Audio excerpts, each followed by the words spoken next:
Congratulations, you've made it to the last of the lectures for this week. We're going to continue on talking about constructivists, and we're going to talk a little bit about Lev Vygotsky. So Lev Vygotsky really believed that interactions with the environment leads to development when children can work with adults or peers who are more capable than them. There are two really important ideas that Lev Vygotsky brought to us.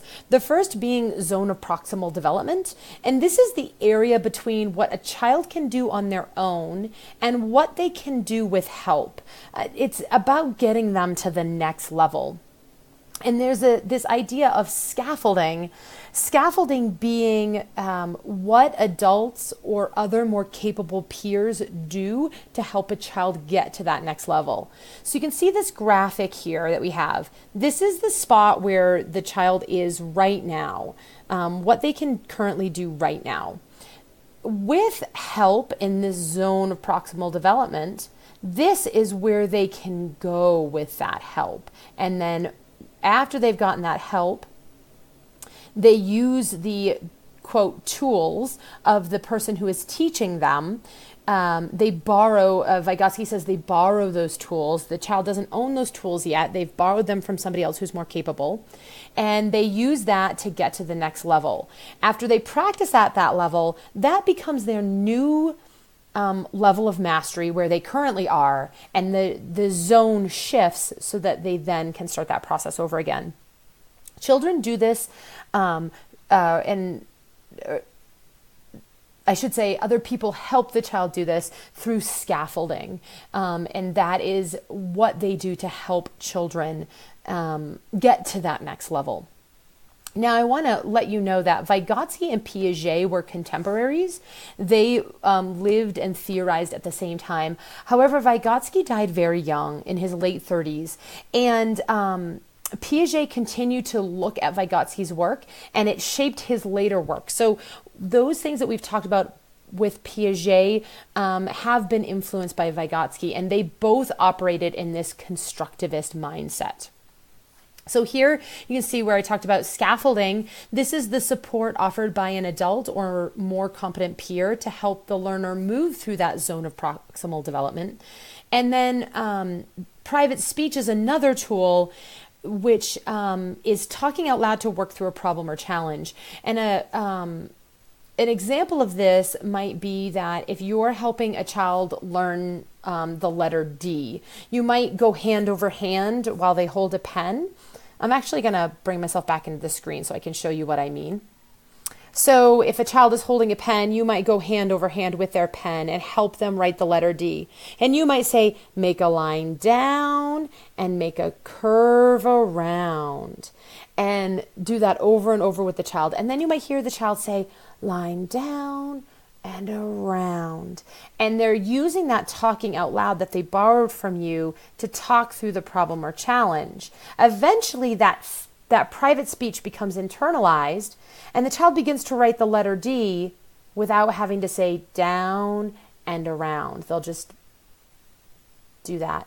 Now, sometimes when the child is integrating that private speech and not as likely to do it out loud, sometimes they might still mouth it, or they might get rid of the mouthing and they might just go. And those are all stages to get to where they can just make a letter D and they don't have to think about those specifics.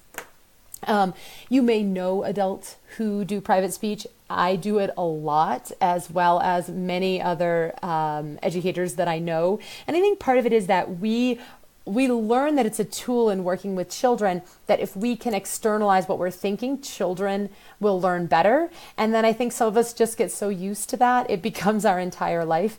And my family makes fun of me quite a bit for externalizing just about everything I'm doing. Now I want to talk about Howard Gardner. He theorized that individuals learn in multiple ways and that intelligence cannot be limited to traditional definitions such as reading, writing, and math. He also theorized that the purpose of education is to help individuals express their unique abilities. And Howard Gardner is currently an emeritus professor at Harvard, meaning he's a retired professor at Harvard, but he still works with the Project Zero in Harvard, which he started, and they started with working with people who have brain injuries, who are relearning things that they already knew. And Howard Gardner used this to begin to create this idea of multiple intelligences. And so we have here Howard Gardner's theory of multiple intelligences. There are 8 of them. Some people attribute him with a 9th of spiritual intelligence. Howard Gardner does not accept that himself. He says it doesn't fit his definition of an intelligence. He doesn't deny that some people have more spirituality or spiritual ability than others, but it doesn't fit in with his definition. He's also quick to admit that these are his definitions of intelligences, not everyone's definitions of intelligences, so that there may be many more, they just don't fit into how he has defined them. So we're going to go through these briefly. Bodily kinesthetic is, as you can see here, body smart. That is people who are, they use their physical bodies strongly in the world. They learn about the world through physical means. They tend to be athletic, although not always, but they really engage in the world in a very physical way. There is interpersonal, people smart. These are the people who just seem to get other people. They read other people really well. They interact with other people really well. They tend to be social butterflies. There is word smart, which is verbal linguistical. These are people who love to read and to write, make poetry, write stories, really engage with the spoken word really well. Logical mathematical is known as logical smart. These are our scientists and our mathematicians. My partner is logical mathematical. I make him a little bit crazy because my ways of being in the world are not always so logical, whereas he looks for everything to be really logic-based. My apologies. Naturalistic is nature smart. Those are people who are really in tune with nature, our gardeners and our hikers and our earth-related people. We have intrapersonal, which is self-smart, self-reflective, really aware of yourself, your emotions, how you are in the world. We have people who are visual spatial, known as picture smart. Visual spatial people tend to be architects, designers, people who really get the visual field. And then musical smart, being just that, are musicians and people who are really keen to music. I have a musical tendency as well. And for me, not only has music always been a way that I really learn and engage with the world, but also I can find noises to be highly distracting. So if I'm in a room and there's a light buzzing or there is somebody tapping their pen on the table, I have a really hard time concentrating because audio input is really, really important to the way my brain works. So our final thought that I'd like to leave you with is an Erik Erikson quote. And I'm going to switch the view back over in just a moment, but I want to read the quote first. Children love and want to be loved, and they very much prefer the joy of accomplishment to the triumph of hateful failure. Do not mistake a child for his symptom. I think this really sums up the guidance philosophy and why it's so important to understand theories of child development, that a child can act and react to the world in a way that can be very challenging on us as adults and be very difficult.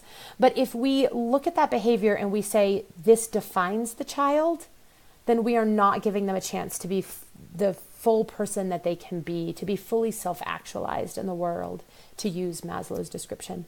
But if we can surround them with love and let them feel accomplishment in the world, even when they struggle, or even if they have struggles, then they can become the best form of themselves. So I want to thank you for sticking with me on these really long lectures. I hope you took care of yourself during these lectures and took lots of breaks so you could really engage the material. Everything we're going to do from here on out is predicated on really understanding these theories of child development and these theorists. We're going to talk about them many times throughout this class. So again, thanks for your patience in this long lecture. I hope you all have a great week, and I'll see you in the discussions and other forums in this class.